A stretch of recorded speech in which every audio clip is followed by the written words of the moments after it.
Pada kesempatan ini teman-teman sekalian, insya Allah kita akan bahas bab baru, yaitu salah satu kiat istiqomah yang perlu diperhatikan. Jangan berpisah dengan orang-orang baik. Jangan pernah berpisah dengan orang-orang saleh, orang-orang salihah. Mereka adalah hamba-hamba pilihan Allah, di mana Allah memilih mereka dan memberikan keberkahan pada waktu mereka sehingga mereka sibuk selalu berhubungan dengan Tuhannya Allah Subhanahu wa taala. Mereka sibuk selalu dengan lisannya berzikir kepada Allah, berdoa, memberikan nasihat yang baik, amar ma'ruf nahi mungkar. Tangan mereka, tubuh mereka, semua matanya, telinganya, lisannya, hidungnya, kakinya, kemaluannya tidak akan menyentuh dan digunakan kecuali pada yang dihalalkan oleh Allah Subhanahu wa taala. Mereka selalu jauh dari hal yang bermau maksiat. Mereka adalah orang-orang yang jelas diberikan taufik oleh Allah, dan mereka kita temukan selalu bersyukur dalam setiap keadaan. Kalau ada nikmat, walaupun nikmat itu kecil, dan juga bersabar dalam setiap cobaan. Itu pasti terjadi. Nah, itu pada orang-orang yang soleh dan solehah. Ini penting teman-teman sekalian untuk digarisbawahi. Maka mendekatkan diri kepada mereka, bersahabat dengan mereka, bermajlis dengan mereka, jalan bersama mereka. Ini pasti akan punya efek. Anda misalnya tidak tahu Al-Quran, baca pun Anda belum faham. Kemudian Anda berteman dengan 10 orang penghafal Al-Quran. Maka hari pertama, hari kedua mungkin Anda masih malu. Seminggu kemudian Anda akan mulai belajar dengan mereka huruf hijaiyah. Sebulan kemudian Anda akan bisa membaca Al-Quran. Setahun kemudian, bukan mustahil Anda sudah membaca, Anda sudah menghafal seluruh Al-Quran bersama mereka, atau bahkan, atau mungkin minimal sebagian dari Al-Quran Anda sudah menghafalnya. Dan beda sekali. Itu juga dengan Anda berteman dengan orang yang biasa hadir di majelis ilmu, cinta dengan ilmu. Pokoknya dari ilmu ke ilmu. Yang kalau kita duduk selalu bicarakan tentang sahabat fulan, sahabiat fulanah, kemudian sebab turunnya ayat, sebab urutnya hadis, ya, dalam sirah nabawiyah, dalam tarikh, dalam sejarah disebutkan ini dan itu, dalam buku fikih ini, buku gitu, dan nama-nama buku, nama-nama penulis-penulis dihafal semua sama mereka. Nah, kita mungkin bingung di saat awal kita bergabung sama mereka. Tapi lama-kelamaan kita akan bersama dengan mereka.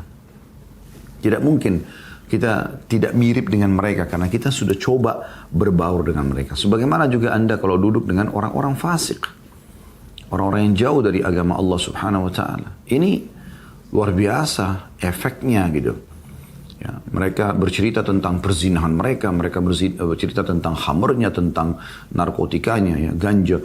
Mereka bercerita tentang segala macam hal, menipu orang, mengolok-olok orang, menggunjing, memfitnah orang lain, memukul orang lain, dan segala macam hal. Ya. Bahkan semua pembicara mereka mengarah kepada kemaksiatan, yang mengganggu istri orang, yang mengganggu suami orang. Ini semuanya pasti ke sana arahnya. Karena ini bersaudara teman-teman sekalian. Semua kemaksiatan itu bersaudara. Kapan Anda sudah membuka pintu gunjing, akan sangat dekat dengan pintu fitnah. Akan dekat juga kepada pintu menipu. Akan lebih dekat juga pintu dengan segala macam perzinahan, ya, kemudian mencuri, kemudian memukul, membunuh. Ini semua pasti satu paket.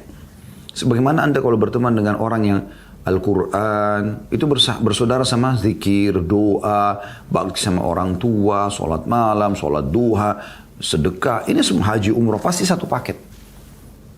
Itu pasti. Maka ini harus segera kita sadari teman-teman sekalian. Pentingnya kita berada di komunitas yang baik dan kita menjauhi komunitas yang buruk. Karena berefek pada kita. Bohong kalau ada orang yang mengatakan teman-teman sekalian, mohon maaf saya bahasakan ini karena memang realitanya seperti itu. Kalau ada orang yang mengatakan, saya nggak terpengaruh kok. Misal dia pakai jilbab, temannya 5 orang tidak pakai jilbab. Saya nggak terpengaruh kok. Nggak mungkin.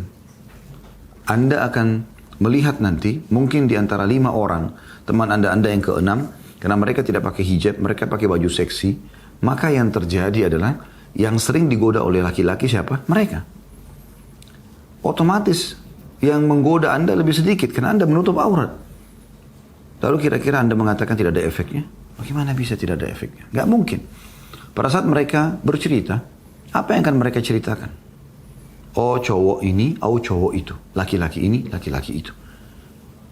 Bahkan sampai pada tingkat mengganggu suami orang, rumah tangga orang. Kita bukan bicara masalah dia poligami, kalau dia menikah berbeda. Tapi ini kadang-kadang memang mengganggu, selingkuhan. menjadi wanita simpanan, tidak halal. Terus kemudian segala macam hal. Dan kalau tidak bertakwa kepada Allah, kapan dia tidak takut kepada Tuhannya dengan tutup aurat, maka dia tidak akan takut dengan Tuhannya di lisannya. Dia akan ghibah dan memfitnah. Tidak akan takut dengan tatapan matanya, matanya akan liar. Tidak akan takut dengan kupingnya kepada Allah, maka dia akan dengar yang haram. Tidak akan takut dengan tangannya, maka dia akan menjamah yang salah. Tidak akan takut dengan lisannya, maka dia akan ngomong sembarangan. Tidak takut dengan kakinya, dia akan melangkah ke sembarangan tempat dosa. Tidak akan takut dengan kemaluannya, dia akan menggunakan pada yang haram. Itu pasti terjadi. Itu pasti terjadi, saudara muslimin. Pikirkan baik-baik masalah ini. Pikirkan baik-baik. Karena kalau Anda tidak pikirkan masalah ini, maka akan jadi masalah baru buat Anda dalam kehidupan. Harusnya difahami masalah ini. Ya. Begitu juga Anda, kalau berteman dengan 5 orang, semuanya berhijab. Mungkin Anda tidak berhijab. Tapi karena komunitas Anda berhijab, Anda akan terpengaruh dengan mereka. Karena mereka selalu, orang pakai hijab, malu sama Tuhannya. Dia tahu Tuhan yang perintahkan. Maka matanya juga akan malu melihat yang haram, telinganya akan malu mendengar yang haram, mulutnya akan malu berbicara yang haram, ya, kemudian tangannya malu menjamah yang haram, kakinya malu melangkah pada yang haram, kemaluannya malu letakkan pada yang haram. Kalau dia menggunakan hijab itu, ya, syar'i, yang Allah perintahkan, dan dia memang kena takut pada Tuhannya, pasti berefek seperti ini.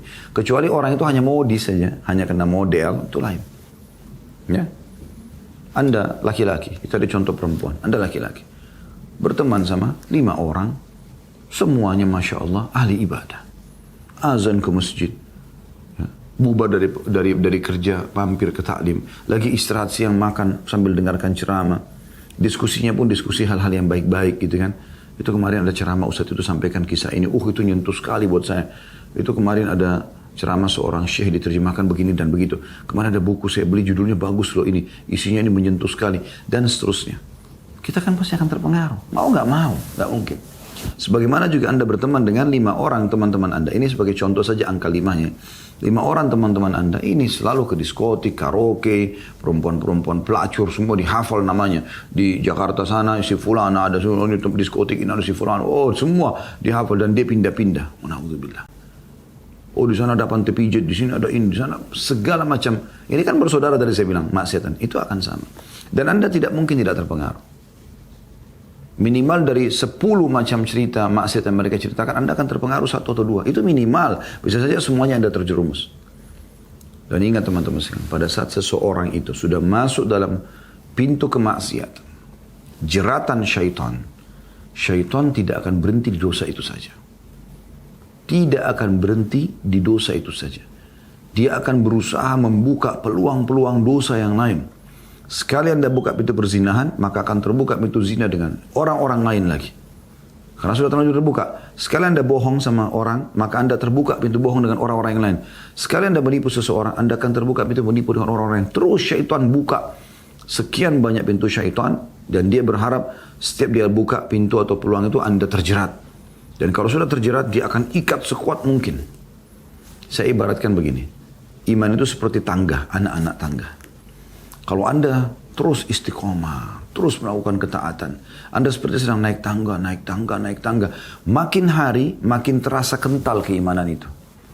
Sampai pada tingkat pikiran tentang akhirat, renungan dalam hati tentang akhirat, tentang kematian, tentang kubur, tentang neraka, itu kental sekali. Dan kita selalu merasa ketakutan kayak diawasin. Nah itu kentalnya keimanan itu akan terasakan.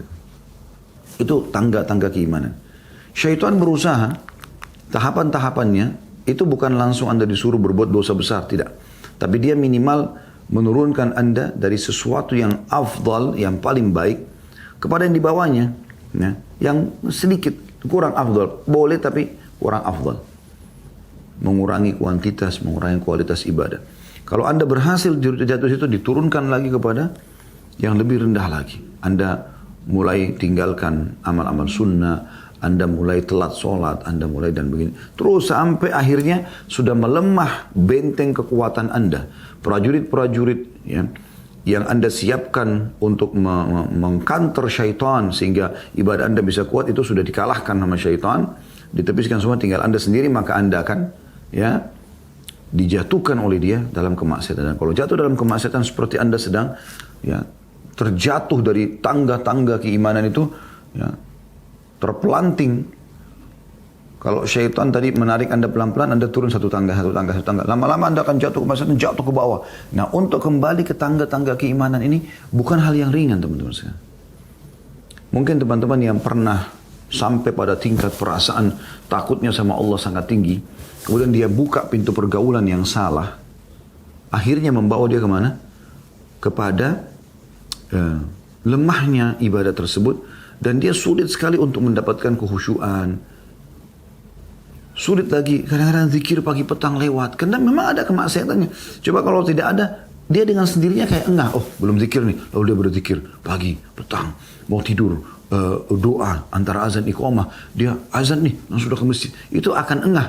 Ya, karena kentalnya tadi tangga-tangga keimanan yang dia naikin. Tapi syaitan berusaha mengurangi. Kalau Anda mengikuti syaitan, Anda akan terjerumus sampai Anda jatuh. Ya, saya sering bahasakan teman-teman, kemaksiatan itu. Maaf, tadi kembali ke itu dulu. Kalau seandainya Anda sudah jatuh dari tangga-tangga keimanan, Anda jatuh ke dalam di paling bawah tangga, Anda mau kembali ke tangga yang di atas sudah sulit lagi. Apa yang mendongkrak Anda pertama sampai pada level keimanan yang Anda rasakan? Misalnya Anda pernah dengarkan ceramah tentang kuburan, lalu Anda mulai tersentuh. Kemudian sekarang Anda terjerumus dalam kemaksiatan, lalu Anda mau kembali ke situ.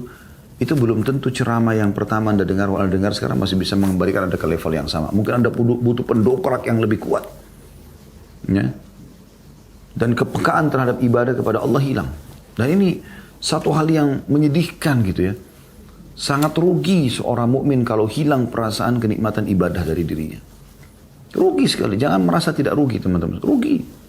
Ya. Jadi orang kalau biasa sholat malam tapi kemudian dia buka pintu maksiatan, lalu kemudian dia kebablasan tidur, lalu kemudian terus saja syaitan goda dia, akhirnya dia lewat sampai berbulan-bulan tidak lagi sholat malam. Maka ini masuk dalam sabda Nabi SAW. Janganlah kalian mengatakan dulu saya pernah sholat malam. Kan yang penting dulu saya pernah sholat. Itu dulu udah dicatat sekarang. Buku amalmu tiap hari, hai muslim. Dan itu akan kau temukan hasilnya pada hari kiamat. Dan semua keputusan ada di tanganmu. Kamu penentunya. Saya dan teman-teman dai hanya bisa mengingatkan seperti ini. Kalau kamu tidak menarik dirimu, mengontrol dirimu sendiri, berusaha untuk menyelamatkan dirimu, maka kau akan celaka. Kau akan rugi dan penyesalan akan datang di hari kiamat nanti. Karena sedikitnya amal yang tadinya derajat tinggi di surga bisa didapatkan atau selamat dari neraka, maka tidak didapatkan. Hati-hati saudaraku. Ya. Nah, salah satu yang sangat besar pengaruhnya ini, bagaimana seseorang itu bisa istiqomah dalam kebaikan. Karena judul kita kan begitu ya. Hijrah dari kemaksiatan dan istiqomah dalam ketaatan. Kan gitu. Nah, untuk istiqomah ini adalah butuh teman. Butuh komunitas yang baik. Itu yang sedang disinggung oleh penulis di sini. Saya akan bacakan apa yang ditulis oleh penulis di halaman 111. Ya. Jangan berpisah dengan orang-orang baik.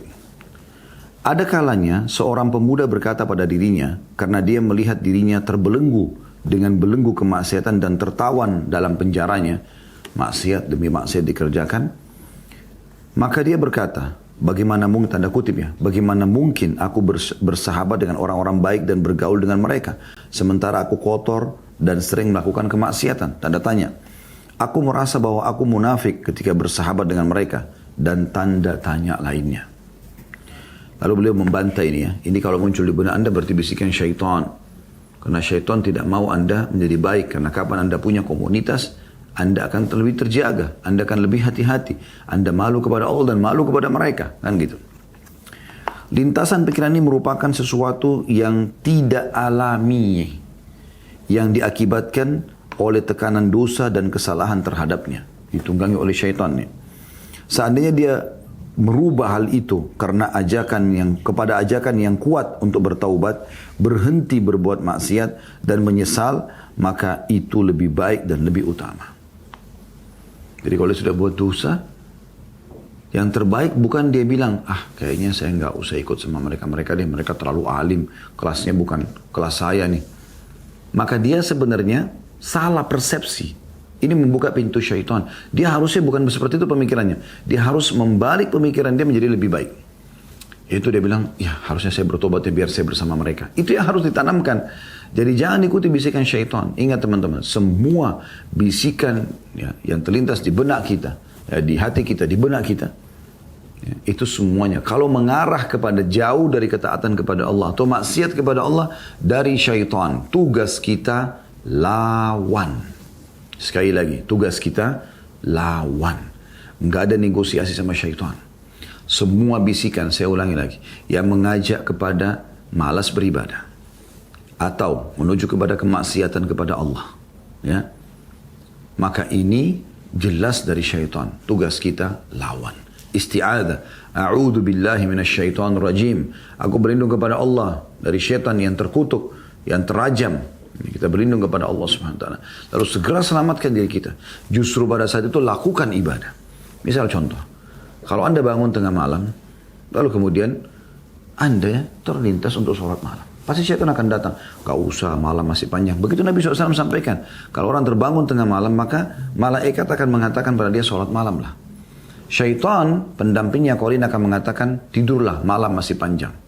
Yang mana Anda ikuti? Ikuti malaikat. Ikuti bisikan hati positif kita. Enggak, uduk langsung sholat. Nanti kalau mengantuk benar, Anda setelah 2 rakaat, 4 rakaat, Anda istirahat lagi, tidak masalah. Tapi umumnya kalau orang sudah melakukan ini, sesuai dengan sabda Nabi SAW, siapa yang bangun malam hari, kemudian dia, kata Nabi SAW, kalau seseorang mau tidur diikat oleh syaitan dengan 3 ikatan. Kalau dia bangun, dia berzikir kepada Allah, lepas ikatan yang pertama. Kalau dia berwudu, lepas ikatan kedua. Kalau dia sholat, maka lepas ikatan ketiga, dan engkau akan temukan orang itu paling bahagia pada hari itu. Kalau sudah wudu, sudah sholat, hilang untuknya itu. Gitu. Kita mau sedekah. Saudara niat itu orang miskin, kasih. Bisikan apapun yang menahan Anda sedekah, lawan. Dari syaitan pasti.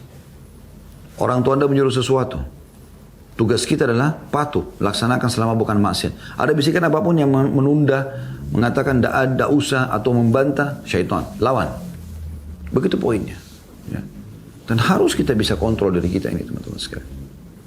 Jadi sekarang diantaranya begitu, kalau kita mau berteman sama orang-orang saleh, laki-laki sama laki-laki, atau perempuan sama teman-teman salehah, ya. Kemudian ada bisikan, kayaknya saya nggak cocok nih, kayaknya bukan kelas saya, kayaknya saya terlalu kotor. Ini semua dari syaitan, nggak boleh, jangan diikuti. Dan harusnya dia mengubah persepsi dia pada saat itu, ya, untuk bertaubat kepada Allah. Kata beliau, seandainya dia bertanya dengan ungkapan lain dan logika yang berbeda, maka dia akan mengatakan yang pertama, persahabatanku dengan orang-orang baik dengan sendirinya adalah amal soleh. Ini yang harus ditanamkan. Dan ini materi kita hari ini. Poin pertama adalah, kalau ada bisikan syaitan Anda tidak mau berteman sama teman-teman yang baik, teman-teman yang soleh dan soleha, maka Anda bilang, sebenarnya berteman sama mereka sudah amal soleh. Karena memang berteman sama orang soleh adalah ibadah. Termasuk amal yang paling utama. Sementara kebajikan akan menghapuskan keburukan. Nabi SAW telah mengategorikan orang yang mencintai saudaranya karena Allah, termasuk 7 golongan yang akan diberikan perlindungan oleh Allah pada suatu hari yang tidak ada naungan selain naungan Allah. Kan kata Nabi SAW begitu. Dari 7 golongan yang Allah akan naungi di hari kiamat di mahsyar nanti, ya. Salah satunya adalah 2 orang yang saling mencintai karena Allah, berkumpul karenanya, berpisah karenanya. Berarti kalau kita ubah persepsi selama ini, kayaknya saya nggak cocok teman sama mereka. Yakinlah, dengan berteman sama mereka, saya bisa dapat naungan Allah hari kiamat. Dan ini ibadah. Itu poin pertama. Poin yang kedua, tanamkan di benak Anda yang masih tidak mau berkumpul sama orang-orang yang baik ini atau orang soleh, mencintai orang-orang soleh menyebabkan seseorang bersama mereka. Walaupun dia tidak mencapai kedudukan mereka dalam amal. Mungkin kita nggak sholat malam seperti mereka. Sedekah kita belum sebesar mereka. Mungkin hadir majelis ilmu tidak sebanyak mereka. Ya. Namun kita bisa bersama mereka. Dari hadis Abu Musa al-Ash'ari radhiyallahu anhu, bahwa Nabi SAW bersabda, al-mar'u ma'a man ahabba. Seseorang itu bersama dengan orang yang dicintainya. Hadis riwayat Bukhari nomor 6170 dan Muslim 2641. Seorang badui bertanya kepada Nabi SAW, kapankah datangnya hari kiamat? Ini riwayat yang lainnya. Nabi SAW menjawab, apa yang kamu persiapkan untuk menghadapinya? Jadi orang ini tanya, kapan kiamat terjadi? Besokkah? Lusakah? Atau kapan disebutkan waktunya misalnya? Nabi SAW tidak jawab itu. Nabi cuma mengatakan, apa yang kau persiapkan untuk kiamat itu? Kamu pribadi. Maka dia menjawab, aku tidak menyiapkan diri untuk menghadapinya dengan banyak sholat, tidak pula dengan banyak puasa dan banyak sedekah, tapi aku mencintai Allah dan Rasulnya. Artinya aku melihat sholatku, ya, kemudian puasaku, sedekahku sedikit dibandingkan orang-orang lain. Tapi aku mencintai Allah dan Rasul. Maksudnya aku mengerjakan itu karena Allah perintahkan, dan aku cinta kepada Allah dan juga karena Rasulullah SAW perintahkan. Walaupun sedikit amalnya, tapi dia kerjakan dengan semangat. Dia kerjakan karena memang mencintai pemilik syariat Allah Subhanahu Wa Taala, dan juga menyampaikan pada kita utusannya, yaitu Nabi Muhammad SAW. Maka beliau SAW menjawab, anta ma'a man ahbabta. Kamu akan bersama dengan yang kau cintai. Hadis riwayat Bukhari nomor 6171 dan 6299. 6239, maaf. Juga dari Ibnu Mas'ud radhiyallahu anhu, dia menuturkan, ja'a rajulun ila Rasulillah sallallahu alaihi wasallam faqala, "Kaifa taqulu fi rajulin ahabba qauman wa lam yalhaq bihim?" Faqala Rasulullah sallallahu alaihi wasallam, "Al-mar'u ma'a man ahabba." Seorang laki-laki datang kepada Rasulullah SAW seraya berkata, bagaimana menurut anda tentang seseorang yang mencintai satu kaum tapi dia tidak mencapai kedudukan mereka? Kita mencintai sahabat, kita mencintai ya, ulama, para da'i, ini aulia, wali-wali Allah yang memang dekat sama Allah. Tapi amal kita belum seperti mereka. Kata Rasulullah SAW, seseorang bersama dengan orang yang dicintainya. Hadis ini riwayat Bukhari nomor 6109 dan Muslim 2640. Subhanallah, riwayat ini pernah ditanggapi oleh seorang sahabat Nabi bernama Anas bin Malik radhiyallahu anhu. Beliau mengatakan, tidak ada sabda Nabi SAW yang ya lebih kami cintai. Maksudnya semuanya tentu disukai, tapi yang paling membuat kami semangat sekali ya, dibandingkan dengan hadis ini. Al-mar'u ma'aman ahabba. Al-mar'u ma'aman ahabba. Seseorang akan bersama dengan orang yang dicintai. Karena aku, kata beliau, ini Anas bin Malik, sahabat Nabi, perawi hadis yang banyak. Dia mengatakan, karena aku mencintai Nabi SAW, aku mencintai Abu Bakar, aku mencintai Umar, walaupun amalku belum mencapai mereka. Harapannya agar aku bersama dengan mereka di akhirat. Mencintai mereka saja sudah membawa kita bersama mereka. Lalu kenapa anda tidak suka dengan orang-orang saleh? Ada orang subhanallah bahkan mengolok-olok orang saleh. Sudah dia sendiri ibadahnya kurang, dia malah ngolok-olok orang saleh. Dia olok-olok wanita yang berjilbab, ya, nutup aurat. Dia olok-olok laki-laki yang pakai ke masjid, pakai baju koko. Dia olok-olok. Dicari-cari kesalahannya. Ya. Subhanallah.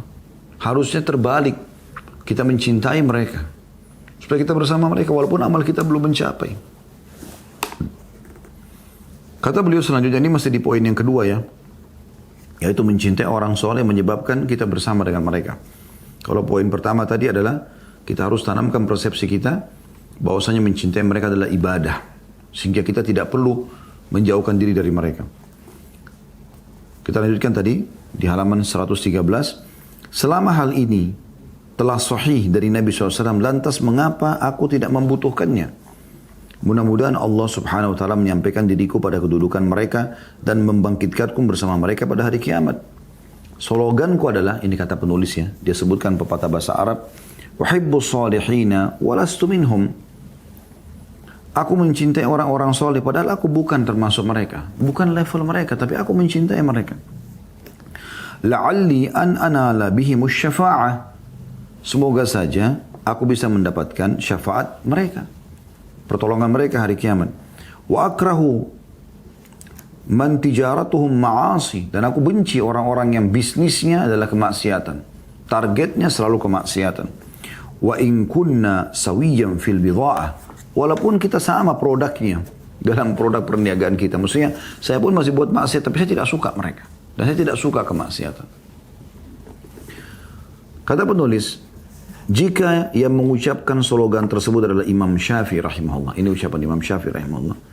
Sebagai bentuk ketawaduan dan celaan terhadap dirinya, maka saya ucapkan slogan itu sebagai kenyataan dari diri saya. Penulis mengatakan itu.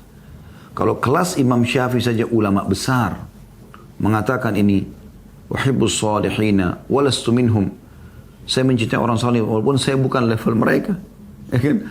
Ini siapa yang melakukan kesolehannya Imam Syafi'i rahimahullah?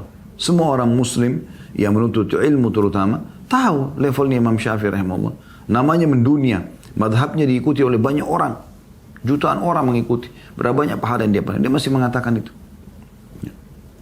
Maka penulis mengatakan, maka saya lebih layak sebagai seorang penulis buku kecil. Maka saya pun, Khalid Basalamah mengatakan diri saya dan teman-teman, kita pun lebih layak. Kalau sekelas penulis buku ini sudah punya karya tulis yang mengingatkan kita, menyadarkan kita, mengatakan ini, karena mengikuti Imam Syafi'i, bagaimana dengan kita teman-teman? Dia masih jauh dari ibadah kepada Allah Subhanahu Wa Taala.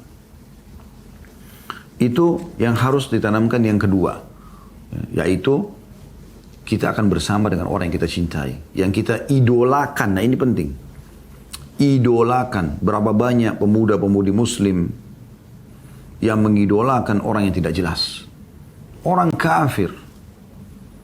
Sekarang lagi rame bola, Anda nonton bola silakan. Tak perlu sampai berlebihan dalam mengidolakan orang-orang kafir itu, sehingga akhirnya Anda sibuk mengikuti model rambutnya, Anda mencari tahu makanan favoritnya, Anda mencari tahu hubungannya sama lawan jenisnya, Anda mencari tahu segala macam berhubungan dengan dia. Sehingga semua Anda hafal tentang si fulan, tentang si fulan. Tapi kalau kita tanyakan, ya itu kalau mereka meninggal dalam keadaan kafir pasti masuk neraka nih.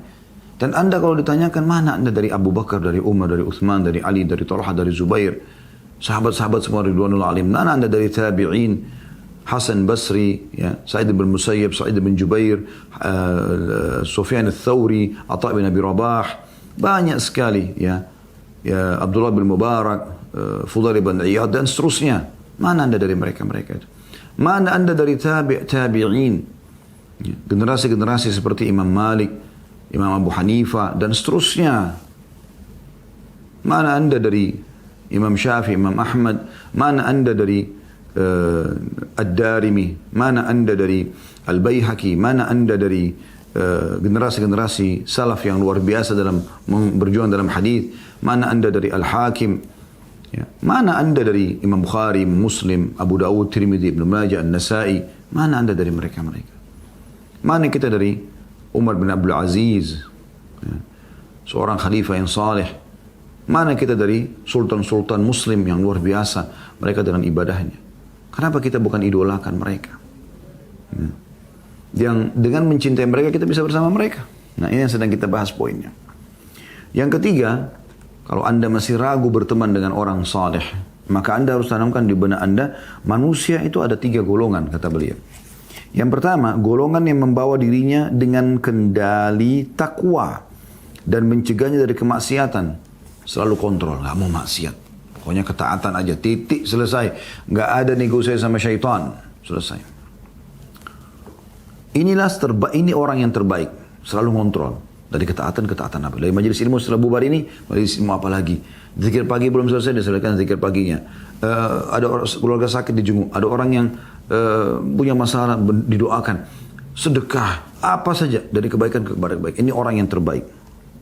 Ini golongan yang pertama. Mudah-mudahan Allah menyampaikanku pada derajatnya. Ini penulis berdoa. Saya pun mengatakan sama, semoga saya dan teman-teman semua yang mengikuti acara ini, baik live ataupun ulangan, juga termasuk orang-orang ini sibuk dengan ketaatan. Allahumma amin. Yang kedua, golongan yang melakukan kemaksiatan kepada Allah dalam keadaan takut dan menyesal. Dia buat dosa tapi dia ketakutan. Dia takut kenapa dan nyesal kenapa dia lakukan. Dia merasa bahwa dirinya berada dalam bahaya yang besar. Dan dia berharap suatu hari dia dapat berpisah dengan kemaksiatan tersebut. Ini golongan yang kedua. Ini sedang. Ya. Golongan yang ketiga, ini yang buruk. Ya. Golongan yang terus sibuk mencari kemaksiatan. Dari dosa ke dosa. Dari target dosa ke target dosa yang lain. Kenapa ini teman-teman sekalian? Ya. Kenapa ini terjadi gitu? Sayang sekali. Bergembira dengannya dan menyesal karena kehilangan hal itu. Meskipun aku bukan termasuk, kata menulis ya, meskipun aku bukan termasuk golongan pertama, dan aku berharap kepada Allah semoga dia memasukkanku dalam golongan tersebut. Penulis ini, dia tidak mengatakan dirinya langsung, oh saya golongan pertama yang sibuk dengan masalah, tidak. Memang mungkin saya bukan golongan, tapi semoga Allah masukkan saya di golongan itu. Maka aku menjadi golongan yang kedua, lebih baik dan lebih suci bagiku daripada menjadi golongan yang ketiga. Ini yang ketiga memahaminya. Artinya, orang yang terbaik fahamilah hai muslim dan muslimah, orang yang sibuk dengan ketaatan. Baik. Yang keempat, yang harus tanamkan persepsinya supaya kita selalu mau bertemu dengan orang baik, bahwa penyesalan dan penderitaan karena melakukan kemaksiatan hanya dapat aku petik dari persahabatan yang baik. Artinya, menyesal dari kemaksiatan ini terjadi kenapa? Karena kita ada komunitas baik di sekitar kita. Ada istri yang salehah, ada suami yang saleh, ada anak-anak yang saleh, ada tetangga yang saleh, ada komunitas yang saleh. Itu membuat kita nyesal dengan dosa kita. Kapan semua di sekitar kita orang-orang yang buruk, kita tidak akan menyesal. Jadi kata beliau, tanamkan di benakmu penyesalanmu yang muncul, bahwa penyesalan dan penderitaan karena melakukan kemaksiatan hanya dapat aku petik dari persahabatan yang baik. Inilah berkah mereka yang pertama dan buah mereka yang perdana. Tak kala aku berpisah dengan mereka, maka suara tersebut menurun dan pengaruh celaan terhadap diri berkurang. Dan karena itulah aku berpindah. Semoga Allah tidak memperkenankannya menuju neraka kemaksiatan. Artinya, kapan kita jauh dari mereka, maka kita akan menuju kepada maksiat. Orang-orang yang tidak pernah bergaul dengan orang-orang soleh mungkin tidak pernah sekalipun merasa menyesal dan merasakan pahitnya kemaksiatan. Karena munculnya penyesalan tadi karena ada mereka, ya. Adapun orang-orang yang bersahabat dengan orang-orang yang soleh, mereka merasakan hal itu tak kala mereka melihat saudara-saudara mereka, sedangkan lidah mereka mengucapkan mereka lebih baik dan lebih suci dibandingkan aku. Yang kita sayangkan teman-teman, ada banyak istri, ada banyak suami, ada banyak orang tua, ada banyak anak.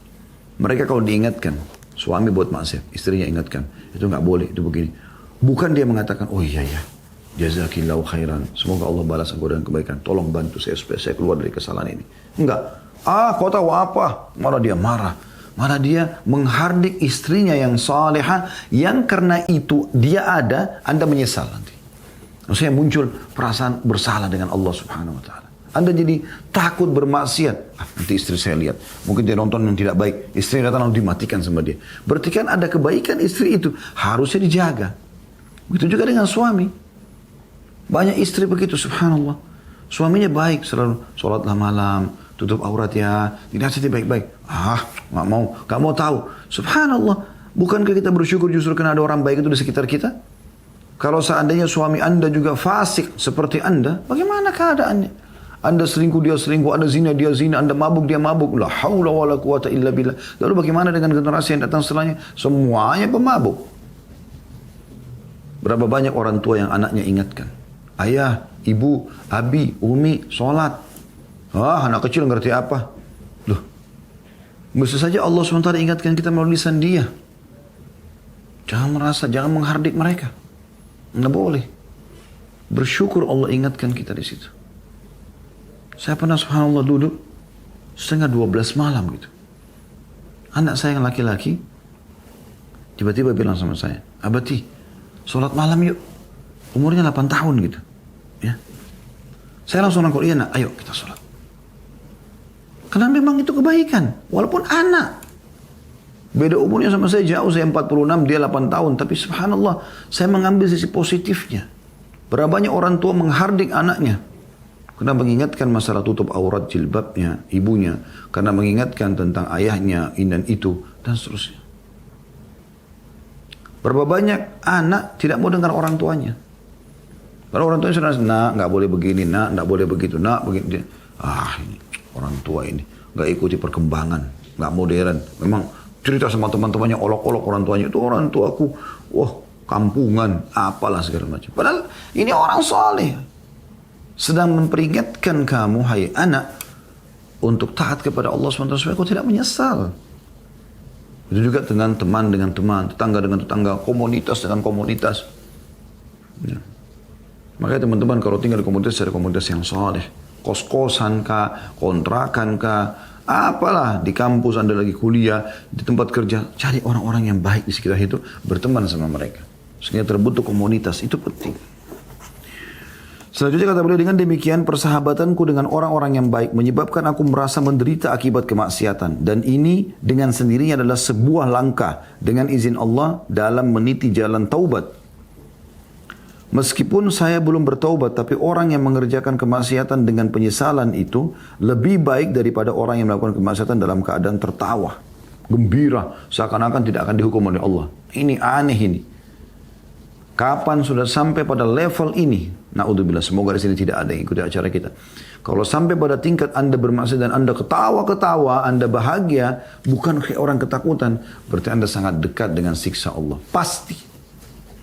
Tapi kalau Anda masih diikuti rasa takut, ini masih dalam golongan yang kedua. Masih sangat terbuka pintu taubat buat Anda. Itu yang keempat. Yang kelima, ketika saya berpisah dengan orang-orang baik, tanamkan di benak Anda ini, apakah akan hilang apa yang aku derita dan aku akan terbebas dari penyakit maksiat tersebut? Tanda tanya. Ataukah saya akan kehilangan obat lalu penyakit semakin membesar? Artinya kalau teman sama orang soleh, apakah kita tetap akan maksiat atau kita akan meninggalkannya? Seseorang harus bergaul. Jika saya meninggalkan mereka, maka sebagai gantinya adalah orang yang saya ketahui berada dalam kemaksiatan yang lebih besar daripada apa yang aku lakukan. Kalau kita tinggalkan orang soleh, berarti kita hanya datang ke komunitas orang maksiat yang bisa saja lebih besar maksiatnya daripada saya. Sehingga hal itu melahirkan padaku sikap meremehkan kemaksiatan yang saya perbuat. Bahkan mungkin tergoda untuk melakukan apa yang mereka perbuat. Kemudian saya tidak akan mendengar lagi nasihat dari mereka atau memperoleh peringatan dari mereka. Maksudnya orang-orang soleh ini hanya kita jauhi, mereka pun hanya menjauh dari kita, maka kita hanya akan punya teman-teman buruk saja. Sampai sebagian salaf mengatakan kalau seandainya dosa itu ada baunya, maka mungkin aku ini termasuk orang yang paling busuk gitu. Padahal mereka punya maksiat sedikit. Karena mereka ingin memberikan gambaran kalau dosa itu bau, busuk, jelek. Ya. Bukan kebaikan.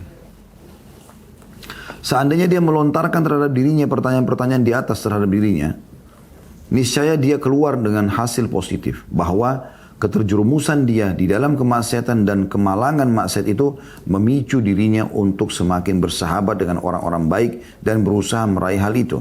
Bukan menjadi perintang dan penghabat.